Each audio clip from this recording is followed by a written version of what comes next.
श्रीमन्नारायण दीर्घकाल से कलिमलग्रस्त समाज के द्वारा स्वार्थ, द्वेष एवं अपनी अज्ञानता के कारण सनातन धर्म को विखंडित करने के लिए बहुत कुप्रयास किए गए हैं।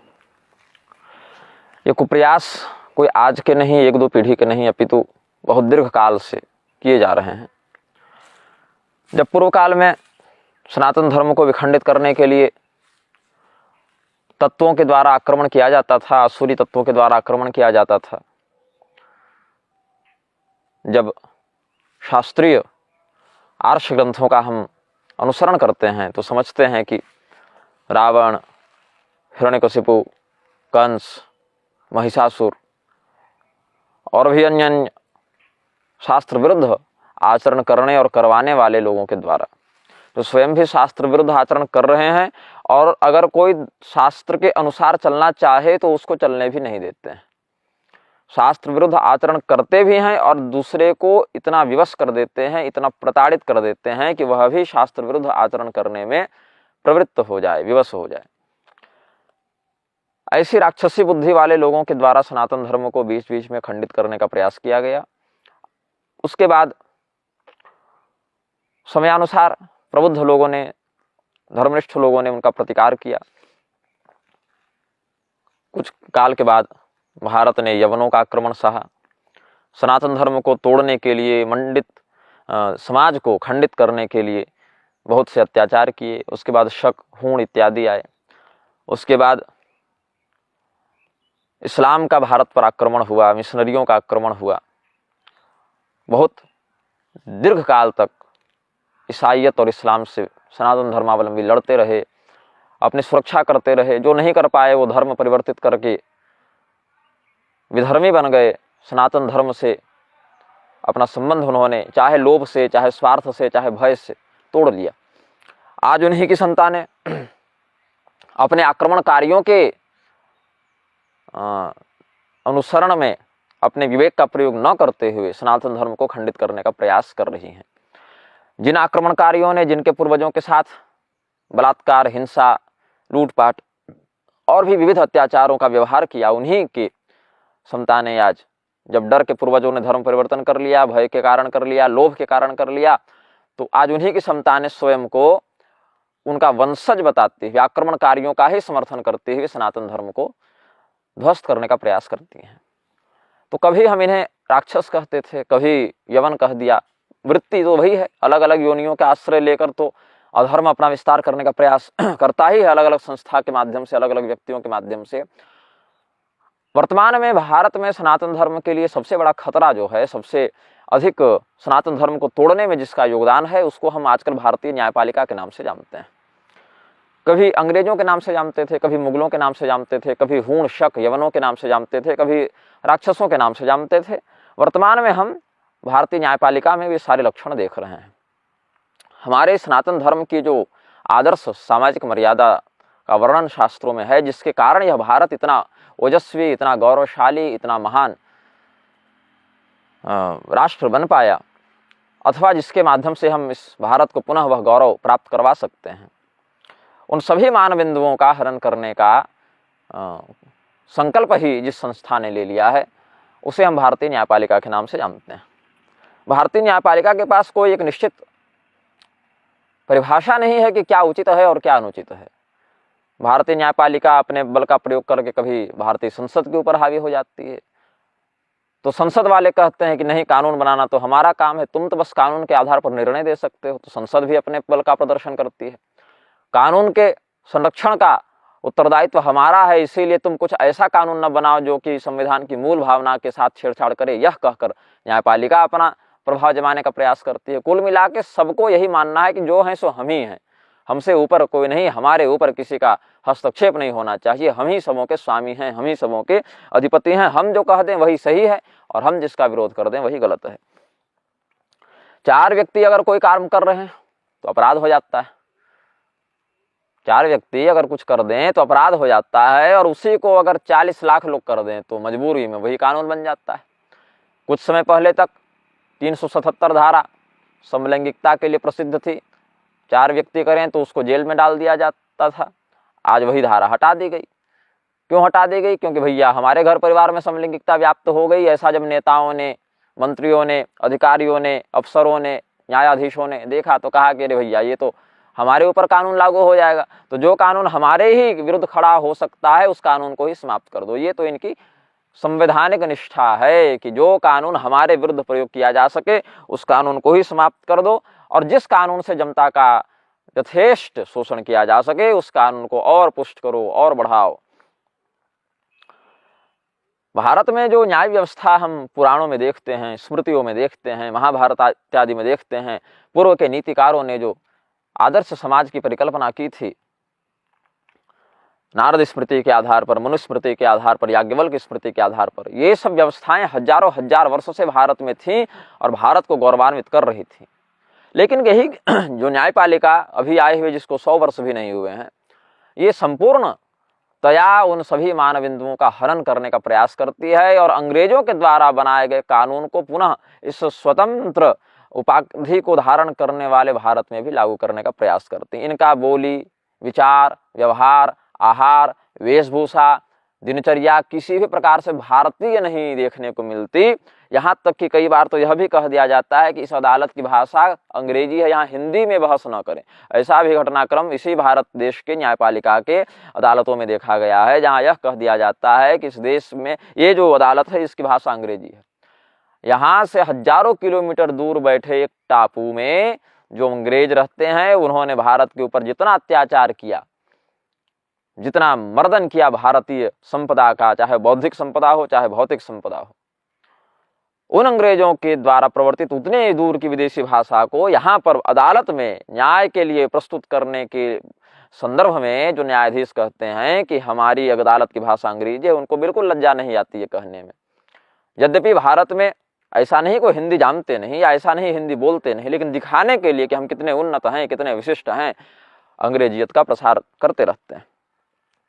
भारत की कुल जनसंख्या लगभग अब 1 अरब 40 करोड़ हो गई होगी और 5-5.5 करोड़ केस इन लोगों के लापरवाही और आलस्य के कारण पेंडिंग चल रहे हैं। 5 करोड़ केस पेंडिंग हैं और इन लोगों को क्या चाहिए कि हमको गर्मी में इतनी छुट्टी चाहिए, तो हमको ठंडी में इतनी छुट्टी चाहिए, तो हमको इतना ये चाहिए, इतना वो चाहिए। जब तक जिए, जब तक पद में रहें तब तक भी ये सुविधा चाहिए और जब रिटायर हो जाए तब भी ये सुविधा चाहिए। इनके किडनी में, लीवर में, गुर्दे तक में एसी लगवा दो। अदालत में तो एसी लगी ही है, कार में भी सफर कर रहे हैं उसमें भी एसी लगी है, घर में भी एसी लगी है, किडनी, लीवर, गुर्दा में भी अगर एसी लगवा दो फिर भी इनको गर्मी की छुट्टियां चाहिए। जो व्यक्ति अपने चप्पल घिस घिस कर पीढ़ियां दर पीढ़ियां खपाते हुए, रोज लाठी टेकते हुए, साइकिल पर चढ़ के लंगड़ाते हुए किसी प्रकार से अदालत आता है न्याय की आशा में, उसको क्या पता चलता है कि जज साहब तो छुट्टी मना रहे हैं, गर्मी की छुट्टी। भारतीय न्यायपालिका में यह सबसे बड़ा दोष मुझे देखने को मिलता है कि यहाँ पर न्याय करने के लिए लोगों के पास समय नहीं है, उनको छुट्टी चाहिए। क्या यह संगत नहीं होता? क्या यह उचित नहीं होता? क्या यह न्यायपूर्ण कृत्य नहीं होता कि कोई भी न्यायाधीश के पद पर बैठा व्यक्ति यदि छुट्टी चाहता है तो अदालत बंद न की जाए, अन्य न्यायाधीशों को उसके स्थान पर बैठाया जाए। न्यायाधीशों की पर्याप्त संख्या होनी चाहिए, जिसके कारण अगर किसी को छुट्टी पर जाना भी पड़े या कोई बीमार पड़ जाए या किसी के घर में ऐसी कोई स्थिति बन जाए कि वह न्यायाधीश की गद्दी पर नहीं बैठ सकता है, तो भी गद्दी खाली नहीं रहे। 24 घंटा 7 दिन न्याय का दरबार लगना चाहिए। लेकिन न्यायाधीश तो मैं इनको स्वीकार करता नहीं। न्यायाधीश शब्द पर ही हमें आपत्ति है। ये न्याय नहीं, ये निर्णय करते हैं। ये न्याय नहीं करते, ये निर्णय करते हैं। यही कारण है कि निचली अदालत में अगर न्याय हो चुका होता तो व्यक्ति ऊपर क्यों जाता? हाई कोर्ट की व्यवस्था क्यों होती? हाई कोर्ट में भी अगर हो जाता तो सुप्रीम कोर्ट क्यों जाता? और सुप्रीम कोर्ट में भी न्याय हो ही रहा है क्या? कितने विषयों में सुप्रीम कोर्ट वास्तव में न्याय करता है? नहीं, ये निर्णय करते हैं। यही कारण है कि नीचे वाले के निर्णय को ऊपर वाला पलट देता है, ऊपर वाले के निर्णय को उससे ऊपर वाला पलट देता है। और अगर धन बल हो, जन बल हो, तो सबसे ऊपर वाले ने जो निर्णय दिया उसमें भी अपना प्रभुत्व व्यक्ति दिखा सकता है। अगर पर्याप्त पैसा हो, पर्याप्त पावर हो, तो जज के सामने ही अपने मन मुताबिक निर्णय में हस्तक्षेप व्यक्ति करा सकता है। ये इस भारत का काला सच है, जिसको लोग बोलने से डरते हैं। क्यों डरते हैं? न्यायालय की अवमानना हो जाएगी। और ये किसने बताया कि न्यायालय की अवमानना हो जाएगी? इन्हीं लोगों ने बताया कि हम सर्वश्रेष्ठ हैं, हमारी तुम अवहेलना नहीं कर सकते। क्यों भैया? क्योंकि हम कह रहे हैं। अब ये कॉलेजियम व्यवस्था लेकर आ गए, हमारा बेटा न्यायाधीश बनेगा, इसका प्रबंध तुम कर दो, और तुम्हारा बेटा न्यायाधीश बने, इसका प्रबंध हमारा बेटा कर देगा। तो हमारे भाई भतीजे, फूफा, चाचा, मौसा, ताऊ सब न्यायाधीश बने रहें, इसकी व्यवस्था की सुरक्षा स्वयं न्यायालय कर रहा है, निर्णयालय कर रहा है। अरे भैया, कानून की जो देवी तुम विदेशों से लेकर आए हो, उसके नेत्रों में पट्टी बंधी हुई है, तुम्हारे नेत्रों में पट्टी थोड़ी बंधी हुई है। लेकिन नहीं, पट्टी बांध के रखेंगे, हमें कुछ जानना ही नहीं, कुछ देखना ही नहीं, कुछ सुनना ही नहीं। कहते हैं स्त्री पुरुष सब बराबर हैं, तो स्त्री और पुरुष अगर सब बराबर हैं, इस बात को अगर पुष्ट करना है तो क्या कर देंगे, स्त्रियों के लिए अलग से सीट रिजर्व कर दो मेट्रो में, स्त्रियों को नौकरी में इतना रिजर्वेशन दे दो, स्त्रियों के लिए तरह तरह के कानून बना दो ताकि पुरुषों पर विविध प्रकार के अत्याचार किए जा सके। आए दिन इन न्यायाधीशों के, हाँ कुछ न्यायाधीश अच्छे हैं, अधिवक्तागण अच्छे हैं, जो समर्पित भाव से वास्तव में न्याय करने के लिए कार्य करते हैं, मैं उनको नहीं कह रहा। लेकिन अगर मैं संपूर्ण व्यवस्था की ओर दृष्टिपात करूं तो विश्व की सबसे भ्रष्ट, निर्लज्ज और संवेदनाहीन अगर कोई संस्था है तो वह भारतीय न्यायपालिका ही हो सकती है। इसके समान क्रूर और संवेदनहीन संस्था दूसरी नहीं है, इसके समान स्वार्थी और पक्षपातपूर्ण व्यवहार करने वाली संस्था दूसरी नहीं है। हिंदू व्यक्ति यदि 18 वर्ष की अवस्था में विवाह कर ले तो उसको जेल डाल देंगे ये लोग। वही धर्म परिवर्तन करके मुसलमान बन के 16 वर्ष की अवस्था में 4-4 विवाह कर ले तो उनके लिए कोई दिक्कत की बात नहीं है। ये तो इनका न्याय है ना, ये इनका न्याय है, ये इनका विवेक है। अब मुसलमान तर्क देगा कि हमारे किताब में ये लिखा है, वही अगर हिंदू तर्क दे दे कि अदृष्ट रजा, दृष्ट रजा, दृष्ट रजा में भी त्रिवर्ष प्रतीक्षा का विधान है, उसके बाद दोष लगता है, वृषली प्रायश्चित लगता है, ये सब अगर हम बता दें कन्यादान के प्रसंग में तो फिर इनके गुर्दों में खुजली मच जाती है। ये जो अदालतों में जज बैठे हुए हैं ये फिर उनको स्वीकार नहीं करेंगे, कहेंगे समाज में परिवर्तन करो, हम जो कहते हैं वही उचित है। तो सारे नियम कानून ये हिंदुओं के ऊपर थोपने के लिए लगा रखे हैं। बंगाल में इन्हीं कायरों ने लिख लिख कर दे दिया कि हमें इन मामलों से दूर रखा जाए, हिंदू कट के मर रहा है, हिंदू को काटा जा रहा है, जलाया जा रहा है, लूटा जा रहा है, बलात्कार किया जा रहा है। सैकड़ों लोग बंगाल में आतंकवाद के, इस्लाम के शिकार होकर मार दिए गए। अंत में न्यायाधीशों की शरण में अगर कोई जाना भी चाहे, केस रजिस्टर नहीं करते, FIR दर्ज नहीं होते, वहां पर न्यायाधीशों ने कह दिया भैया हम तो इस मामले से स्वयं को दूर रखते हैं क्योंकि हमारे परिवार की सुरक्षा का विषय है। क्या इज्जत करेंगे लोग आप लोगों की? न्यायपालिका के ऊपर बैठे व्यक्ति हिंदुओं के ऊपर तो अपना धौंस जमा देते हो। ये इज्जत पैदा करनी पड़ती है लोगों के हृदय में, बैठे बैठे कोई इज्जत नहीं देता। न्यायपालिका के व्यक्ति इतने कायर हो गए हैं, इतने स्वार्थी हो गए हैं, इतने निर्दयी हो गए हैं कि बंगाल में लिख कर दे देते हैं कि हम इस मामले से स्वयं को दूर रखते हैं। मतलब जब मुंह मन करेगा मुंह उठा के आ जाओगे हमारे मामले में दखल देने के लिए, और जब हमारी सुरक्षा की बात आएगी, न्याय करने की बात आएगी तो पीठ फेर लोगे कि नहीं, हम अपने परिवार की सुरक्षा के कारण इस मामले से स्वयं को दूर रखते हैं। क्योंकि तुम जानते हो कि जिस दिन तुम लोगों ने इस्लाम के विरुद्ध निर्णय देना प्रारंभ कर दिया उस दिन सड़क पर इस्लाम वाले काट के फेंक देंगे। हिंदू अभी उतना उग्र नहीं है तो हिंदुओं पर तरह तरह के अत्याचार करते हो। हिंदुओं के मंदिरों को, मठों को अपने कब्जे में लेकर वहां के धार्मिक आस्था से युक्त जनता जो धन चढ़ाती है अपने देव द्रव्य का सदुपयोग कराने के लिए, वहां पर भी क्या वो टेम्पल एंडोनमेंट एक्ट इत्यादि लगा के उसको छीन लेते हो, डकैतों की भांति देव द्रव्य का अपहरण करते हो। और जब आवश्यकता पड़ती है, जब जनता देखती है कि इस न्यायाधीश के माध्यम से, इस अदालत के माध्यम से हमें रक्षा प्रदान की जाएगी, हमारी सुरक्षा की जाएगी, उस समय ये लोग कह देते हैं नहीं। कश्मीरी पंडित पिछले 40 वर्षों से रोते रह गए, चिल्लाते रह गए, हमारे ऊपर अत्याचार हो रहा है, हमें मारा जा रहा है, पीटा जा रहा है। उनका विषय सुनने तक के लिए इन दुष्टों को फुर्सत नहीं है। और बांग्लादेशी को मैगी नूडल मिला के नहीं, उनके घर में बल्ब जला के नहीं, उनके टंकी में पानी आ रहा है कि नहीं, इसके लिए इनकी दैया मैया के छाते में दूध उतर जाता है। तो कश्मीरी पंडित जिसने अपनी पीढ़ियां गंवा दी, मरते हुए देखा अपने बाल बच्चों को मार मार कर, जिनके पतियों के सामने उनकी पत्नियों का बलात्कार कर दिया गया, बाप के सामने बेटी का बलात्कार कर दिया गया, बेटा का मांस काट काट के माँ के मुंह में ठूस दिया गया, उनको ये कहते हैं कि नहीं, ये तो कोई बात ही नहीं हुई है, हमारे पास इतनी फुर्सत नहीं है कि हम इनके केस को सुन सकें। लेकिन रोहिंग्या के साथ कोई अन्याय न हो जाए, इतनी दूर से आए हुए लोगों के लिए घर बना है कि नहीं, वो भी यहाँ पर आतंकवाद ही फैलाएंगे और फैला रहे हैं। अनेक स्थलों में चोरी डकैती दंगे फसाद हो रहे हैं, दिल्ली में हो रहे हैं जहाँ पर उनको बसाया जा रहा है। उन क्षेत्रों में आपराधिक घटनाओं को देख लो तुम लोग, वहां पर जो है इन्हें बहुत बड़ा कामधेनु का वात्सल्य इनके हृदय में उमड़ जाता है। लेकिन हमारे ऊपर जब अत्याचार होता है ये लोग कुछ नहीं करते, तो हम क्यों इनका सम्मान करें? जब हम जान रहे हैं कि ये व्यक्ति हमें ही कष्ट देगा, ये व्यक्ति हमारे शत्रुओं का हितैषी है, हमारे शत्रु जब हम पर आक्रमण करते हैं तो ये व्यक्ति भाग जाता है, और जब हमारे द्वारा इनका विरोध किया जाता है तो मुंह उठाकर न्यायाधीश बनकर आ जाता है कि हम माननीय हैं, तो किस मुख से जनता सम्मान करेगी बताओ। एक पुरुष अगर अपनी स्त्री से रमण करे तो उस पर तुम मैरिटल रेप का एक्ट लगा सकते हो। वही पुरुष अगर व्यभिचार करे दूसरे की पत्नी के साथ तो तुम्हारे लिए मान्य हो जाता है। जिसका चरित्र सही नहीं, जो व्यभिचार का समर्थन करता हो, ऐसा व्यक्ति क्या न्यायाधीश बनेगा? ऐसे व्यक्ति के लिए क्या सम्मान हृदय में उत्पन्न होगा? भाई, पूरे देश को तो वेश्यालय बनाने पर तुम लोग तुल गए हो, पूरे देश को वेश्यालय बनाने पर तुल गए हो। और अब तो अदालत की चेंबरों में वो दिल्ली के न्यायाधीश का आया था ना, अपने क्या थी स्टेनो, उसके साथ रमण करते हुए। तो स्वयं जो व्यक्ति वेश्यागामी हो जाता है, स्वयं व्यभिचारी हो जाता है, स्वयं जिसके अनैतिक संबंध हैं, वो व्यक्ति दूसरे निष्ठावान व्यक्ति, चरित्रवान व्यक्ति को तो चाहेगा ये भी शराबी कबाबी जुआरी बन जाए। शराब में, व्यभिचार में, पैसे में, घूसखोरी में पेशकार जज के सामने घूस लेते रहता है, जज की आंखें फूट जाती हैं उस समय, दिखता नहीं है उसको भी ये भ्रष्टाचार। तो भैया तुम अदालत का विरोध नहीं कर सकते, क्यों? क्योंकि अदालत की अवमानना हो जाएगी। और ये बात किसने बताई? तो अदालत ने खुद बताई।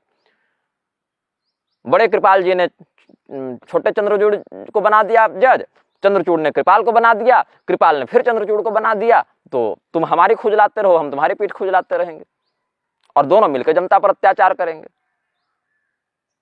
मतलब व्यक्ति अगर अपनी पति पत्नी, पहले तो इन लोगों ने परिवारों को तोड़ना प्रारंभ किया, परिवारों को जब तोड़ दिया, जब सफल हो गए कि चलो ठीक है दहेज एक्ट ले आए, ये ले आए, वो ले आए, झूठा केस, यहां तक कि 5-5, 2-2, 3-3 वर्ष के बच्चे तक को जेल में डाल दिया जाता था दहेज एक्ट में।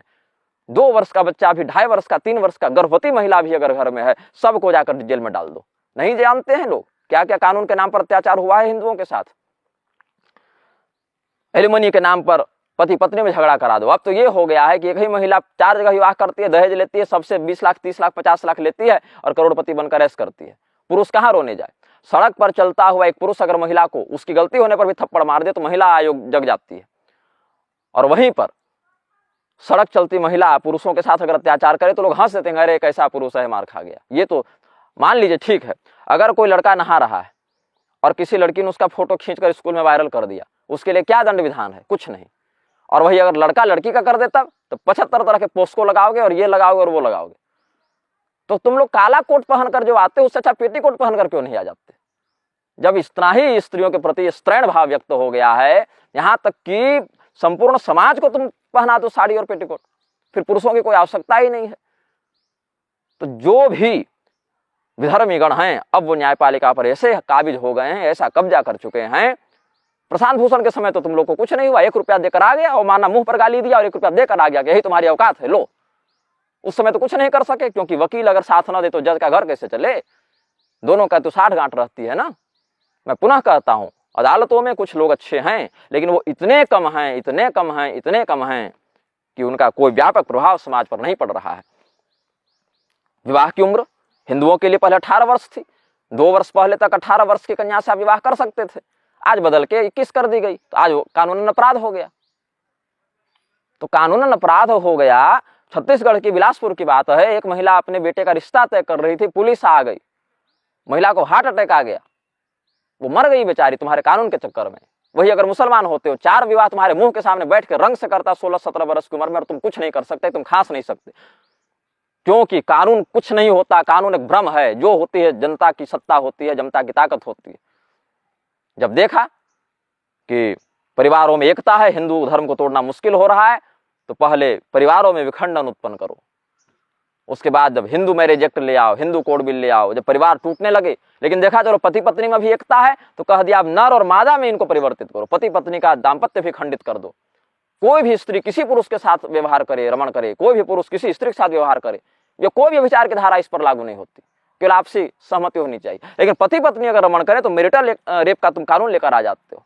तो कब तक हम अपने परिवार को, अपने घर को, अपने संस्कार को टूटता हुआ देखेंगे? जो न्यायाधीश स्वयं व्यभिचार में डूबा है, स्वयं मदिरापान में डूबा है, वो दूसरे को क्या नैतिकता की शिक्षा देगा? स्वयं समलैंगिकता का शिकार है जो मानसिक रोगी है, वो क्या दूसरे को नैतिकता और न्याय की शिक्षा देगा? जब सेना, पुलिस, संविधान पर जनता भरोसा करती है ना, तो वो संसार में सबसे मूर्ख समाज कहलाता है। सेना कश्मीर में थी, अन्य राष्ट्रों में भी सेना थी, पुलिस थी, बंगाल में संविधान था, क्या हुआ? ये सब पीछे भाग गए। नहीं, तुम्हारा स्वातंत्र्य, तुम्हारा आत्मबल, तुम्हारी एकता और तुम्हारे अंदर जो साहस प्रतिष्ठित है वही तुम्हारी रक्षा करेगा। कोई अदालत रक्षा नहीं करेगी उस समय। तो जो अदालत हमारी रक्षा नहीं कर सकती, हम बार बार न्याय के लिए उस अदालत का मुख क्यों देखते हैं? 100 वर्ष जिस संस्था को आए हुए नहीं हुआ, वो सबके बाप बनकर बैठी हुई है, जैसे इसके ऊपर कोई है ही नहीं। और हजारों वर्षों से हमारा सनातन धर्म, हमारी परंपरा, हमारी मर्यादा चली आ रही है। इन 100 वर्ष पुराने भी जो न्यायाधीश नहीं है, जो स्वयं मांस, मदिरा, व्यभिचार में, मदिरा में, समलैंगिकता में, अनैतिक संबंधों में, घूसखोरी में लिप्त हैं, इनके चक्कर में हम सब भी पापी हो जाएं, पतित हो जाएं, संस्कार छोड़ के असभ्य हो जाएं। केवल नेताओं की चापलूसी में करने वाले वो है ना, अभिषेक मनु सिंघवी का तो आया ही था, उसकी जो सेक्स सीढ़ी आई थी। कब जज बना रहे हो? जज बनने के लिए या बने रहने के लिए या विवेक, बुद्धि, निर्णय, दया, सहनशीलता नहीं चाहिए। अब मर्दाना ताकत की गोली खाकर ये जज बन रहे हैं। वो अभिषेक मनु को कह रही थी और वो नेता जज बना ही देता इसको। और जब ये जज बन जाती तो दुनिया को उपदेश देती चलती कि तुम ये करो, तुम वो करो। तो ऐसे जजों पर कैसे विश्वास होगा? ऐसे जजों पर कैसे? वक्फ बोर्ड कब्जा किया जाता है कहीं भी जमीन करके, न्यायालय को उस समय नहीं दिखता। न्यायालय के मुख से तब आवाज नहीं निकलती जब हिंदुओं को बार बार लव जिहाद के नाम पर प्रताड़ित किया जाता है, हिंदुओं की बेटियों को काट काट कर फेंक दिया जाता है। लेकिन हर पापी का एक भविष्य होता है, उसमें उसको संत दिखने लग जाता है। ऐसा न्यायाधीश हो कितना विवेकशील होगा भाई। भारतीय न्याय व्यवस्था में जितनी सड़न हो गई, इस देश के पतन का वह कारण बनेगी। एक दिन हिंदू धर्म विवश हो जाएगा। जैसा व्यवहार आज मुसलमान न्यायाधीशों के साथ करते हैं वही व्यवहार करने के लिए। और अवमानना क्या होती है भाई? हम तो समझते हैं न्यायालय की अवमानना हो ही नहीं सकती। संसार में एक व्यक्ति पैदा नहीं हुआ जो न्यायालय की अवमानना कर सके, संभव ही नहीं है। बंध्यापुत्र की हत्या के समान न्यायालय की अवमानना एक भ्रम है। कैसे? अब कोई महिला बांझ है, उसकी संतान नहीं हो रही है, तो उसकी जो संतान हुई ही नहीं उसकी हत्या भी नहीं हो सकती। बंध्यापुत्र के समान ही न्यायालय की अवमानना भी मिथ्या है, क्योंकि अवमानना होने के लिए सबसे पहले तो सम्मान का होना आवश्यक है। सम्मान है कहाँ आपका? अवमानना तब होगी ना जब सम्मान होगा। सम्मान आपके हृदय में है। आपने भ्रम पाल रखा है कि जनता आपका सम्मान करती है। नहीं, जनता डरती है तुम्हारे अत्याचारों से, तुम्हारे तरह तरह के प्रजा शोषक कानूनों से, तरह तरह की मानसिक विकृति से भरे कानूनों से, परिवार को विखंडित करने वाले कानूनों से, लोगों के अंदर फूट डालने वाले कानूनों से, अपना पेट पालने के लिए दूसरों के अंदर वैमनस्य उत्पन्न करने वाले कानूनों से, और उन कानूनों का विरोध करने पर अवमानना का मुकदमा दर्ज करने के कानूनों से जनता डरती है। इसीलिए अभी तक चुप है, लेकिन दीर्घ काल तक नहीं। क्या होगा? अवमानना का अगर व्यक्ति केस भी कर देगा, अदालत अगर केस भी कर देगी तो क्या होगा? 6 महीना की जेल, साल भर की जेल, 1000, 2000, 5000, 1 लाख जुर्माना। कब तक केस चलेगा? या तो अदालत के जिंदा रहने तक या हमारे जिंदा रहने तक। अमृत पीकर न्यायाधीश आया है, अमृत पीकर हम आए हैं। जिस दिन अदालत की व्यवस्था समाप्त उस दिन केस भी समाप्त, या जिस दिन हम मर गए उस दिन केस समाप्त। तो ऐसे भी मरना है, वैसे भी मरना है, लेकिन इसके कारण हम अत्याचार का विरोध नहीं करें, यह संभव नहीं है। हमारे परिवार के ऊपर, हमारे धर्म के ऊपर, हमारे नीति के ऊपर, हमारे संस्कार के ऊपर ऐसे ऐसे व्यभिचारी, बलात्कारी, ऐसे ऐसे मदिरा सेवी, जिनका विवेक इनके नियंत्रण में नहीं रहता, क्या बोल रहे हैं, क्या निर्णय दे रहे हैं, जिनका नियंत्रण अपने विवेक पर नहीं, जिनका विवेक जिनके व्यक्तित्व पर नियंत्रण नहीं करता, ऐसे लोग सनातन धर्म पर बार बार प्रहार करते हैं। और हम क्या कहते हैं? भैया काला कोट पहनकर बैठा है। अरे कोट तो कम काला है जितना काला इन लोगों का चरित्र है। कोट तो कम काला है। हर बात पर केवल सनातन धर्म और उसके मान बिंदुओं पर प्रहार करना इन लोगों का विशेष संकल्प बन गया है। लेकिन ज्यादा दिन तक नहीं, बहुत शीघ्र। जिस प्रकार से विधर्मियों की संख्या बढ़ रही है, जिस प्रकार से समाज में नकारात्मक शक्तियों का विस्तार हो रहा है, जैसे बंगाल में शुरू हो गया, केरल में शुरू हो गया, कश्मीर में हो ही रहा है, पंजाब में देख लो क्या कानून की स्थिति, पंजाब और बंगाल में देख लो। कौन मानता है न्यायाधीशों को? हिंदू धर्म का सदस्य ही अभी तक न्यायालय का सम्मान कर रहा है। हिंदू धर्म के अलावा कोई नहीं जो न्यायाधीशों का, न्यायालयों का, ऐसे शोषक कानूनों का सम्मान करे। उसको जो मन करता है मूंछ में ताव देकर करता है। और न्यायाधीश की क्षमता नहीं होती, उसकी हिम्मत नहीं होती, उस समय वो जाकर संविधान का झंडा बुलंद करे। बिल्कुल नहीं, लिख कर दे देता है कि हम इस मामले से स्वयं को भैया दूर करते हैं, क्योंकि हमारी जान पर खतरा है, हमारे परिवार को मार दिया जाएगा। अभी तक हिंदू वो वृत्ति नहीं अपनाया है। लेकिन 20 साल, 30 साल, 40 साल के बाद जब वो लोग हावी होंगे तब क्या करेंगे? वो ये नहीं देखेंगे कि तुम न्यायालय पर बैठे हो, कि तुम सेना में बैठे हो, कि तुम पुलिस में बैठे हो, कि तुम IAS IPS हो। वो बस ये देखेंगे तुम काफिर हो कि ईमान वाले हो। इतना ही देखेंगे और इसी के आधार पर व्यवहार करेंगे, जैसा कि अन्य स्थानों पर होता आया है। और उसका प्रमाण आज भी व्यवहार में पिछले 10 साल का ही रिकॉर्ड उठाकर देख लो आपराधिक गतिविधियों में। लेकिन नहीं, अभी भी हिंदू धर्म वालों को ही, हिंदू धर्म का पक्ष लेने वालों को ही अन्याय का विरोध करने वालों को ही यह अदालत दोषी बताएगी और उनके ऊपर तरह तरह के अन्याय करेगी।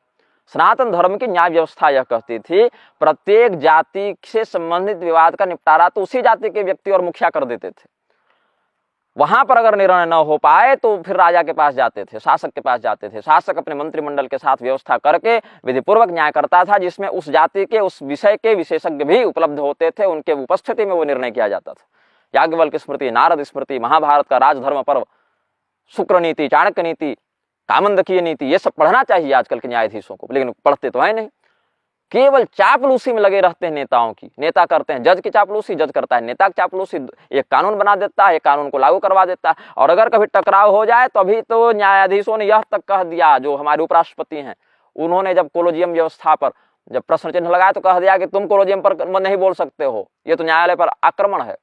मतलब हम अपनी सुरक्षा केवल देखो, हमारी सुरक्षा तुम मत करो। अयोग्य से अयोग्य, व्यभिचारी से व्यभिचारी, दुराचारी से दुराचारी, मूर्ख से मूर्ख व्यक्ति भी हमारा भतीजा है, हमारा बेटा है कह के जज बना दो उसको, और उसके बाद हम कहें हाँ भैया तुम तो जज बन गए तो हम तुम्हारे विरोध में बोल नहीं सकते, अन्यथा तुम्हारी अवमानना हो जाएगी। हम सम्माननीय हैं ऐसा स्वयं जज बताते हैं, और इसीलिए तुम हमारा अपमान नहीं कर सकते वरना हम तुमको दंड देंगे, ये भी खुद जज ही बताते हैं।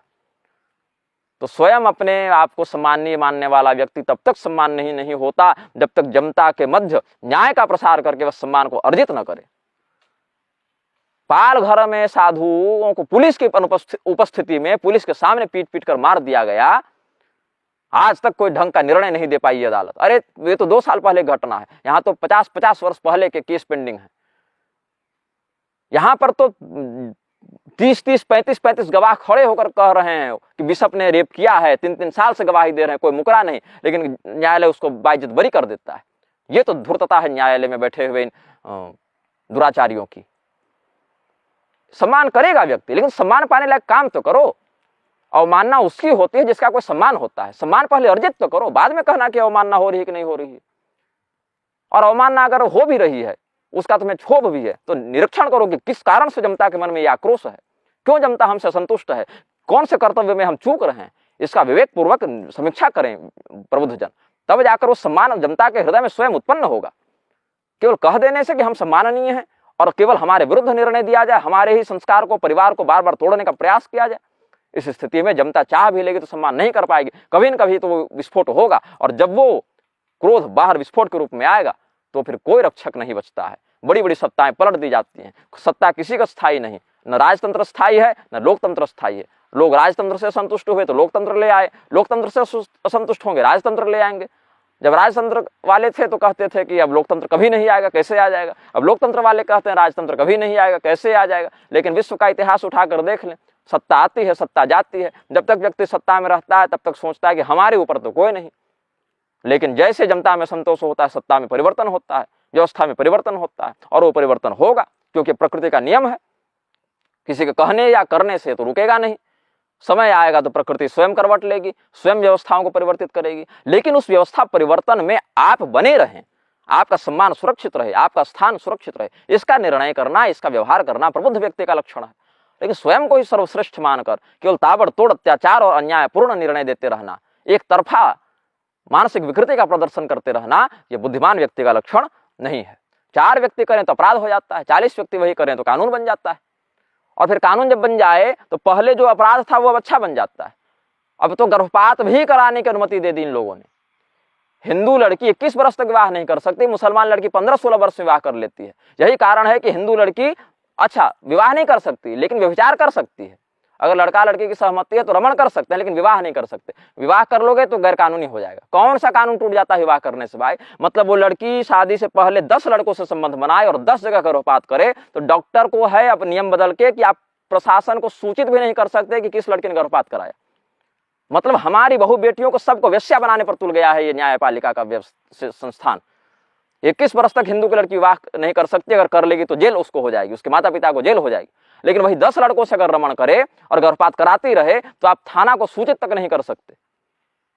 ये तो पूरे देश को वेश्यालय बना पर ये लोग तुले हुए हैं। तो ऐसे मूर्खों का, ऐसे कुबुद्धियों का हम सम्मान नहीं करते। वहीं मुसलमान हो तो फिर कर सकते हैं। तो हमारी बहू बेटियों को जानबूझ के ये लोग मुसलमानों के यहाँ भेज रहे हैं और हमारी बहू बेटियां मुसलमानों के हाथों काटी जा रही हैं, मारी जा रही हैं, सूटकेस और रेफ्रिजरेटर में उनके लाशों को काट काट कर पैक किया जा रहा है। और इन हत्याओं के दोषी न्यायाधीश बैठे हुए हैं जो ऐसे मूर्खतापूर्ण कानून बनाते हैं और जनता को मजबूर करते हैं उनका पालन करने के लिए। उसके बाद भ्रूण हत्या पर कानून आ जाता है कि भ्रूण हत्या नहीं कर सकते हो लेकिन गर्भपात करा सकते हो, क्योंकि माय बॉडी माय चॉइस। अच्छा, हम तो कामना करते हैं उस समय ये कानून रहा होता गर्भपात वाला ना, तो ये आज पैदा ही नहीं हुए रहते ऐसे मूर्ख लोग। भ्रूण हत्या में अगर लड़का का गर्भपात हो गया, लड़का अगर गर्भपात हो गया तो कोई कानून नहीं उसके लिए। लड़की अगर कन्या है उसके भ्रूण हत्या में तो केस हो जाएगा। तो कैसे आप सिद्ध करेंगे? गर्भपात जो हो रहा है उसमें तो आप 5-5, 6-6 महीने तक के लिए आप अनुमति दे रहे हैं, 7-7 महीने तक के लिए, हाथ से मार दो ना, क्या दिक्कत है? ये तो हत्यारे कसाई भरे पड़े हैं, इनको न्यायाधीश कौन कहता है भाई? ये तो कसाई हैं।